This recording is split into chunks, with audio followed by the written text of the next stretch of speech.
Whose idea was Mortal Kombat? Well, that's what I mean. The initial idea, I walked around just wanted to immigrate, and it's very cool. And I remember when I was My name is David Mikic, and I'm a graphic artist. My name's Dan Ford, and I do sounds and music. And tell people. My name is Ed Boone. I'm co-designer and programmer. My name's Tony Goski, and I do backgrounds and special effects. John Vogel, backgrounds and special effects. John Tobias, and co-designer and lead artist. Steve Moran, and I'm a video artist. Our motto in Williams is always that reality's boring. Nobody wants to pay for reality. We take everything beyond reality to the point where it's, the only way to do this is through our video game. It's the perfect blending of everything. I mean, the game is fun to play. It's got good graphics, and it's got a decent backstory to it. It's easy to come up with the ideas, anybody can come up with ideas for games and stuff, but it's to actually convert something from an idea in your head into reality, into something that is a sellable product. That's where the challenge is. This is sort of the very first concept of the story. This guy here eventually became Shang Tsung. The mystique and all that whole feeling of it was really, the foundation of that was really what John Tobias kind of envisioned. One thing Mortal Kombat does for all of us is it puts you in a mood or puts you in a setting where you're sort of able to create things that are surreal. Mortal Kombat 1 took place more, on an earthly environment, in an Asian type of setting.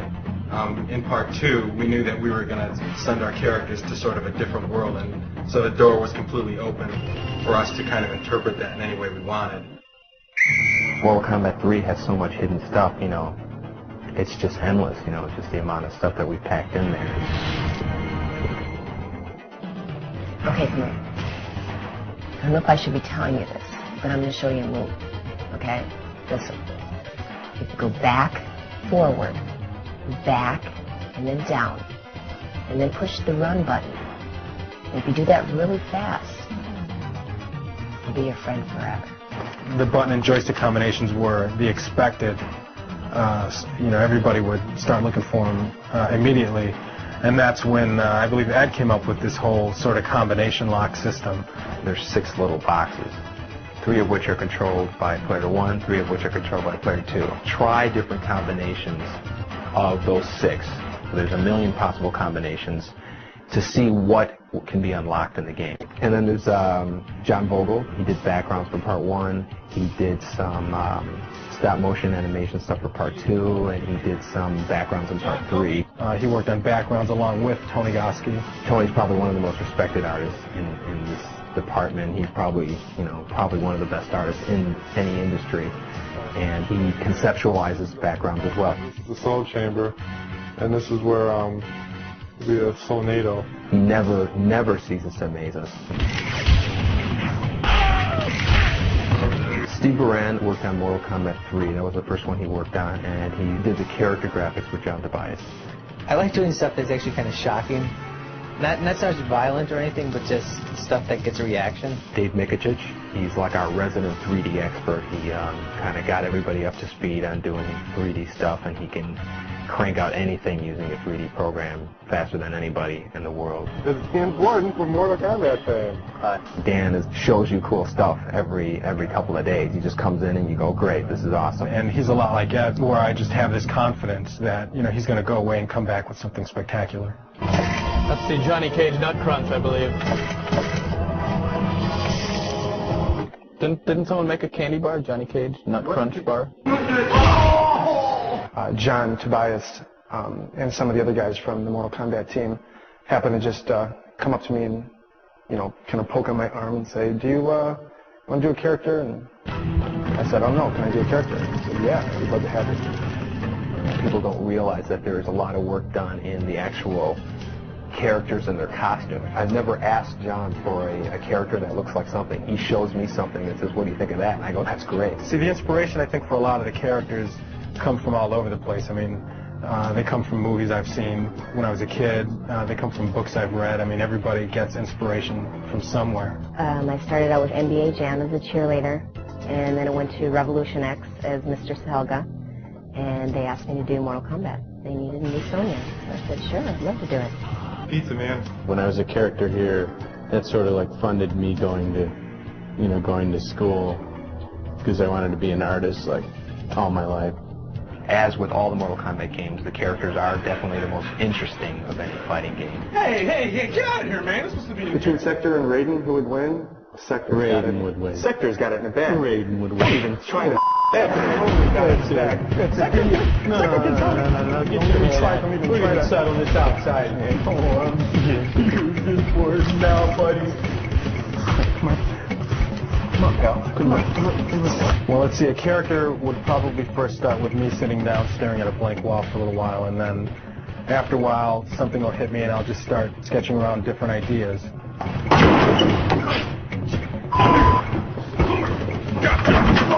We went months and months not having names for these characters, and then we'd have these powwow sessions where everybody would kind of throw out names. Shang Tsung. Ignore Shang Tsung. Combinations for Shang Tsung. Yeah. The name is a military prototype. And the other one was just like a security guard at a mall that didn't work out right. Cybot X11. There goes X11. See, anything with X is cool. I like X11. There it goes. Cybot. That's the bias backwards. Yeah, no, but I think it sounds cool. It does sound cool. Everybody says Cybot. That could be a good name for a robot. Cybot. We're gonna have Mayo as the secret character. No Cybot. Oh man, why? Capcom is overused. Where? Everywhere. No. I've heard that so many What? times. Yeah, every time you watch War Games. Yeah, well, you know what's going to happen? We're going to come up with all the names. We're all going to like them, and Ed's going to hate every one of them. 95% of them, somebody would say a name, and then there'd be one of us, of the 5 or 6 of us, who would just, have a heart attack just because they hated it so much. And then we're like, okay, I guess that's a no.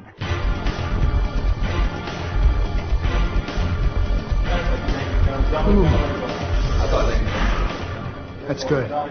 Don't show that to me. When we started filming a character, we'd get into work probably roughly around 10 o'clock, and usually the whole filming process takes, all day. Oh, an average day of a 14-hour shoot?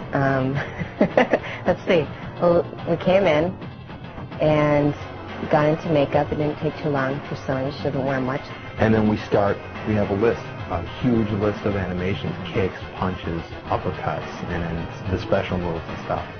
And we basically go down that list, capturing every single frame of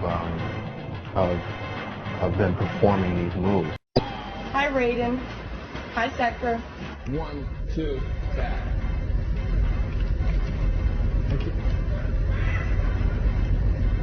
Yeah, that's good. Let's try that one. You have to do each move 8 ways.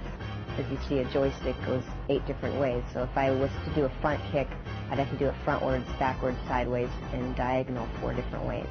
This is why we have the tape on the floor, just to keep them facing the right direction.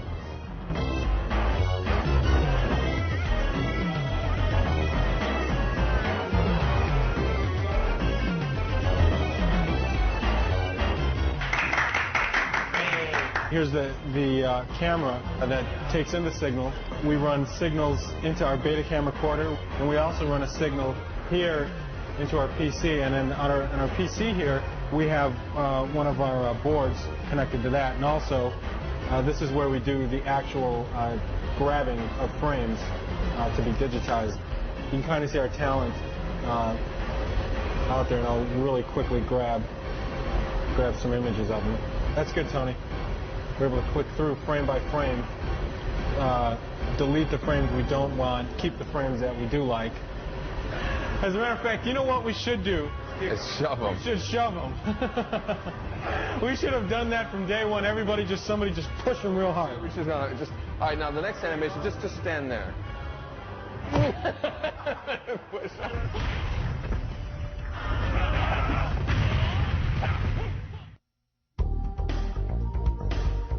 The day that we spend filming is probably, like 2% of the entire amount of time that has to be devoted into doing it. Once we get the digitized image, it's a lot like painting. And right now we're going through a process where we sort of filter the images through. We'll grab the image and Steve Baran will start and do some Photoshop on the guy, and then we'll hand him over to Tony, who does some touch-up. And then it gets passed over to me, and then I do some of this more detailed touch-up, and then I give it back to Steve, and he kind of separates the different colors and creates the different palettes, and then we give it back to Tony, and he does the final touch-up and stuff and gets it ready for the game.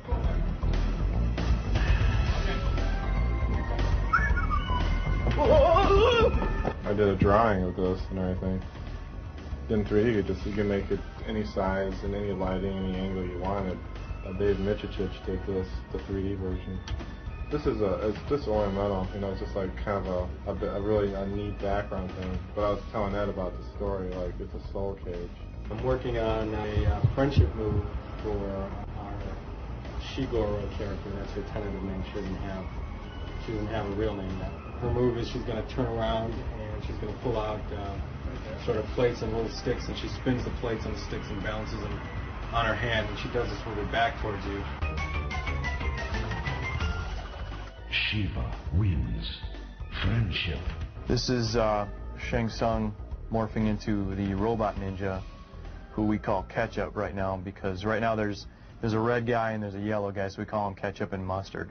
But they will have real names later on.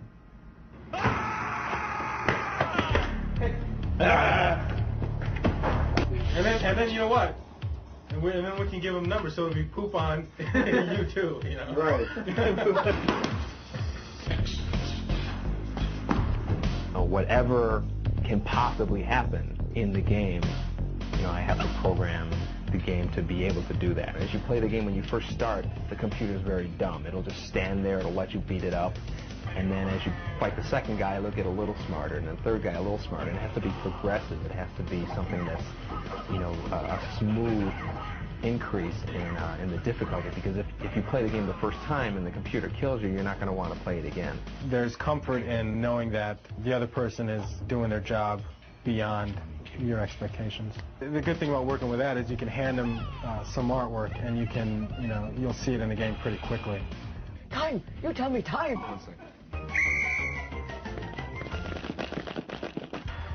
Well, we test the games.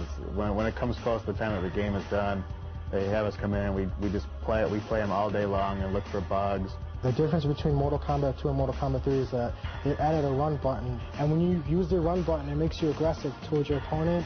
You're going to have to keep on using the run over and over and over to attack your opponent.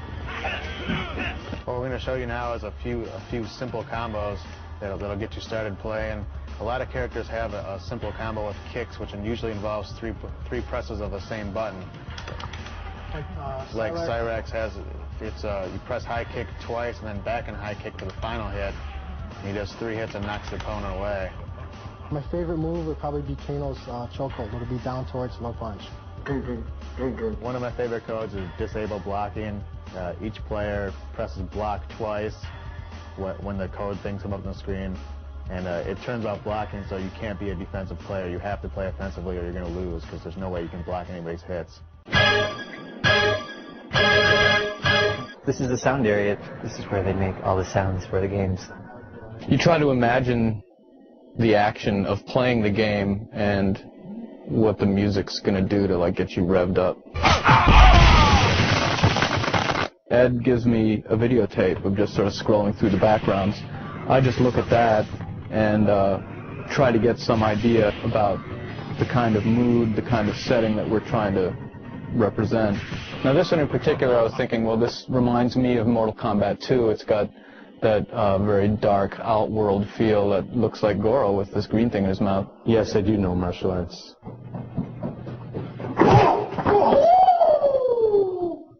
Kung Fu. I try to get a rhythm going and then fill it out with harmony. Toasty! Toast, toast, toasty! It evolved from Your Toast. That's Ed Boon, pitched down a few semitones. So, I mean, in the movie, he's Scorpion. You'll see in the credits, Ed Boon voiced with Scorpion. Feel the power of Shao Kahn. You know, Shao Kahn was played by Steve Ritchie, who is the king, as we all know him. Pinball designer. Flawless victory. Basically, everyone has a set of speech calls for attacking, you know, punching, getting hit, you know, getting hit in the face, getting hit in the body.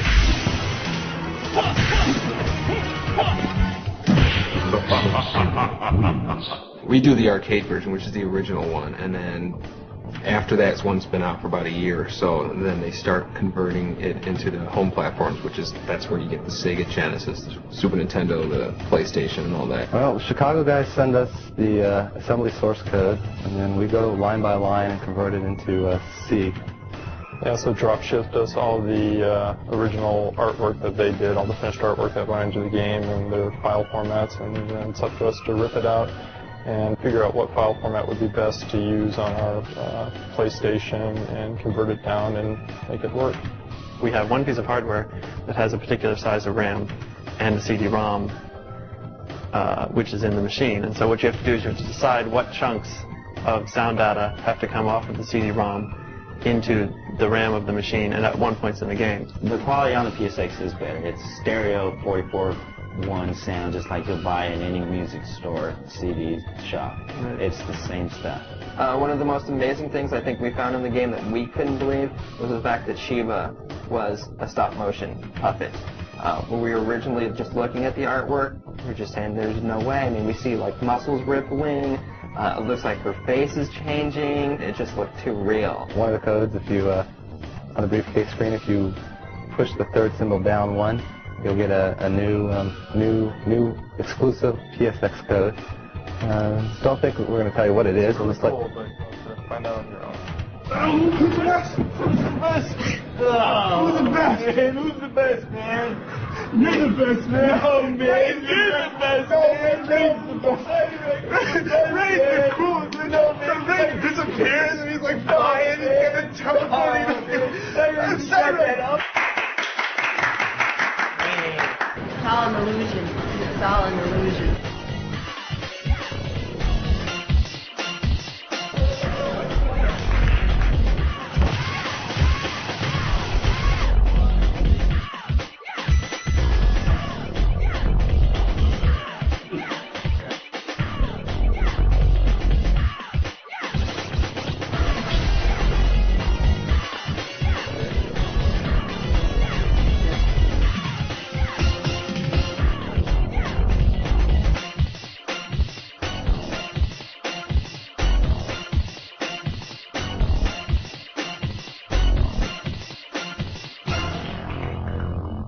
Open sesame.